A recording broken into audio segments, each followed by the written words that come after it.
50 మేకలను ఢీకొట్టిన రెండు జరుగురాజు రైళ్లు. వీడియో వికారాబాద్ జిల్లా ధరూర్ మండల్ డీకే తండాకు చెందిన రైతులు మేకల్ని తీసుకొస్తుండగా ఘటన జరిగింది. అడవి పందుల గుంపు ఎదురవడంతో రైలు పట్టాలపైకి మేకలు వెళ్లడంతో ప్రమాదం జరిగింది. మేకలపైకి రెండు రైళ్లు దూసుకెళ్లాయి. సుమారు 50 మేకలు మృత్యువాత పడ్డాయి. 50 మేకలను ఢీకొట్టిన రెండు రైళ్లు. వికారాబాద్ జిల్లా ధరూర్ మండల్ డీకే తండాకు చెందిన రైతులు మేకల్ని తీసుకొస్తుండగా ఘటన జరిగింది.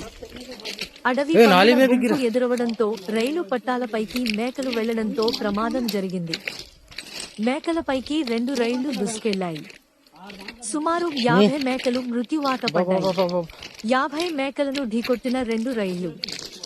వికారాబాద్ జిల్లా ధరూర్ మండల్ డీకే తండాకు చెందిన రైతులు మేకల్ని తీసుకొస్తుండగా ఘటన జరిగింది. అడవి పందుల గుంపు ఎదురవడంతో రైలు పట్టాలపైకి మేకలు వెళ్లడంతో ప్రమాదం జరిగింది. మేకలపైకి రెండు రైళ్లు దూసుకెళ్లాయి.